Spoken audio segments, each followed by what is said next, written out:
Brigade parade গ্রাউন্ডে top shot আপনারা দেখতে পাচ্ছেন। কাতারে কাতারে বিজেপির কর্মী সমর্থক তারা ভিড় জমিয়েছেন। ইতিমধ্যেই যে হ্যাঙ্গারগুলো রয়েছে তাতে কিন্তু কাতারে কাতারে মানুষের ঢল নেমেছে। তাছাড়াও মাঠের বিভিন্ন জায়গায় মানুষ জড়ো হয়েছেন। লাইভ স্ট্রিমিং এর বন্দোবস্ত হয়েছে, যেখানে মানুষ সরাসরি সম্প্রচার দেখতে পারবেন শুভেন্দু অধিকারীর শপথ গ্রহণ অনুষ্ঠানের। আর কিছুক্ষণের মধ্যেই মূল অনুষ্ঠান শুরু হবে। শপথ নেবেন শুভেন্দু অধিকারী, যার সরাসরি সম্প্রচার হবে।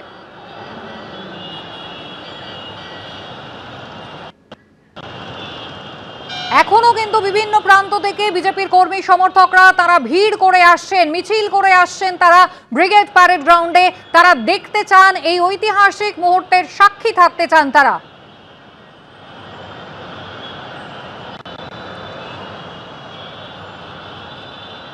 মঞ্চে বিজেপির শীর্ষ নেতৃত্ব তাদের যেমন ভিড় রয়েছে, অন্যদিকে বিজেপির এবারের যারা জয়ী প্রার্থী পশ্চিমবঙ্গ বিধানসভায় তারাও কিন্তু উপস্থিত রয়েছেন। শুভেন্দু অধিকারী মুখ্যমন্ত্রী হিসাবে তিনি শপথ নেবেন এবং তারপর তার মন্ত্রিসভা তারা কিন্তু আজকে এই শপথ নেবেন, এমনটাই সূত্রের খবর।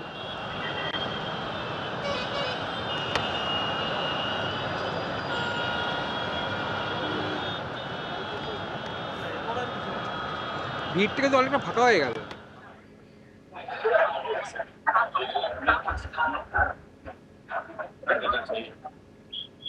ছেড়ে দিন। নবদ্বীপর মাখনলাল সরকার, শ্যামাপ্রসাদ মুখোপাধ্যায়ের একদার সঙ্গী মাখনলাল সরকার, যিনি দেশাত্মবোধক গান গাওয়ার জন্য একসময় দিল্লিতে কংগ্রেস সরকারে থাকাকালীন তার বিরুদ্ধে ব্যবস্থা নিয়েছিল, তাকে গ্রেফতার করেছিল। আজ তাকে এই মঞ্চে ডেকে সম্বর্ধনা দিলেন খোদ প্রধানমন্ত্রী। শিলিগুড়ি থেকে এসেছেন মাখনলাল সরকার। এই মুহূর্তে মঞ্চে বিজেপির শীর্ষ নেতৃত্বদের সঙ্গে উপস্থিত রয়েছেন তিনিও। ঐতিহাসিক এই মুহূর্তের সাক্ষী থাকতে একেবারে বিজেপি শাসিত রাজ্যের মুখ্যমন্ত্রীরা তারাও এসে পৌঁছে গিয়েছেন। আজ সকাল থেকে দেখা গিয়েছে একেবারে কেন্দ্রীয় মন্ত্রী থেকে শুরু করে বিজেপি শাসিত রাজ্যের মুখ্যমন্ত্রীরা। এই মুহূর্তে মঞ্চে প্রধানমন্ত্রী মোদীজি আবারও আমাদের মধ্যে উপস্থিত আছেন মাননীয় রাজ্যপাল শ্রী RN রবি, উপস্থিত আছেন আমাদের মুখ্যমন্ত্রী ডেজিগনেট শ্রী শুভেন্দু অধিকারী। আপনাদের সকলকে জানাই আমরা এবার শুরু করতে চলেছি অনুষ্ঠান। Everyone please rise for the national anthem.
May I now request the Chief Secretary to take over the proceedings.